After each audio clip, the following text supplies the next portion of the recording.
जी राम, जय श्री कृष्ण। नवरात्रा की बहुत बहुत शुभकामनाएं।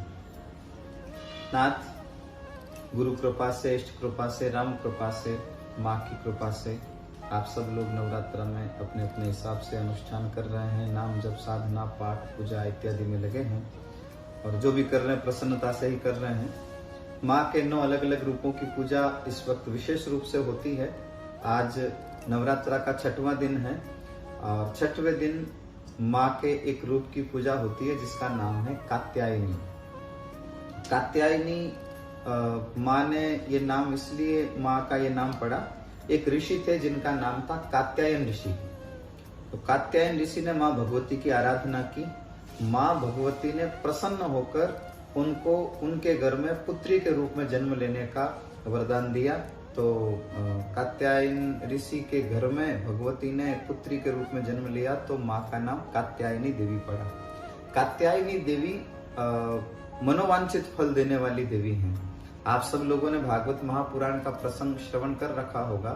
गोपियों ने भगवान को पति बनाने की इच्छा से कात्यायनी देवी की पूजा की थी। कात्यायनी महामाये महायोगी नदीश्वरी नंद गोप सुतम देवी पतिम में कुरुते नमः। हे माँ, वो जो नंद जी का लड़का है वो हमें पति रूप में प्राप्त हो जाए। तो एक बात मैं निवेदन करता हुआ चलो, महापुरुषों से सुनी हुई बात है, किसी भी लड़की का अगर संबंध न हो रहा हो तो निष्ठा के साथ, श्रद्धा के साथ और पक्के नियम के साथ अगर इस मंत्र का, इस श्लोक का अगर जप किया जाए तो माँ की कृपा से, भागवत महापुराण की कृपा से, ठाकुर जी की कृपा से, इष्ट कृपा से, गुरु कृपा से, मंत्र की कृपा से संबंध हो जाता है, लड़कियों का संबंध हो जाता है, अच्छा घर मिलता है। ऐसी महापुरुषों से सुनी हुई बात है तो जरूर आप इसका भी सदुपयोग कर सकते हैं। अब रही बात माँ के इस रूप से हमें क्या गुण सीखने को प्राप्त होता है, तो विचार करने वाली बात यह है, वो माँ जो परम्बा है, जगदम्बा है, जगत जननी है, पूरी दुनिया की जो मालकिन है, वो किसी के घर में बेटी बनकर आई। तो फिर ऐसा तो नहीं है कि बेटी बनकर आई तो फिर उन्होंने माँ बनकर बेटी बनकर आई ना, वो माँ है लेकिन बेटी बनकर आई तो फिर उन्होंने कार्य भी बेटी जैसे किए। तो हमें ये सीखना चाहिए, जिस समय हमारा जो कर्तव्य होता है उस समय हमें वो कर्तव्य निभा लेना चाहिए।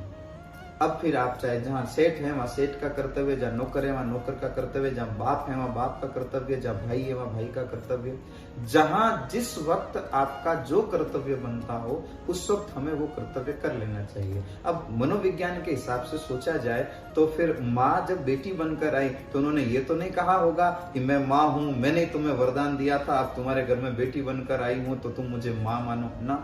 वो भी तो यही चाह रही थी कि ये मुझे बेटी ही माने, मैं इनको पिता मानूं। अब वो जो पूरी दुनिया की माँ है वो बेटी बनकर आई तो वो भी चाहती है कि मैं इनको पिता मानूं, ये मुझे बेटी माने। इसका तात्पर्य यही है कि जहां जिस वक्त आपका जो कर्तव्य बनता हो उसको बड़ी निष्ठा के साथ निभाओ।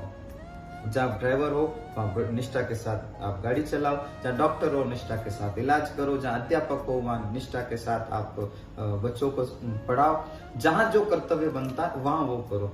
अब सोचने वाली बात यह है, एक छुरा जो होता है ना, छुरा, तो छुरा डॉक्टर के हाथ में छुरा होता है।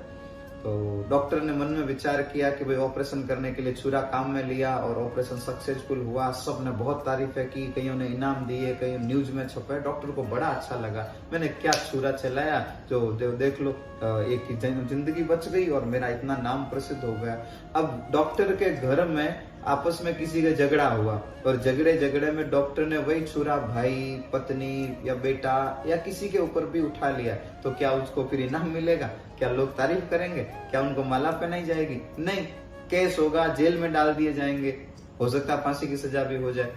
तो छुरा वही, डॉक्टर वही। एक जगह छुरा चलाया तो वहां इनाम मिल रहा है और एक जगह छुरा चलाया तो वहां पर जेल मिल रही। ऐसा क्यों? क्योंकि वहां चलाया, वहां पर कर्तव्य पालन हुआ और किसी की जिंदगी बची। यहाँ चला रहे हैं तो यहाँ कर्तव्य पालन नहीं, किसी की जिंदगी जा रही है। तो जहां जो कर्तव्य बने अपने कर्तव्य का ठीक ठीक पालन करना, ये जिंदगी जीने का सबसे बढ़िया तरीका है।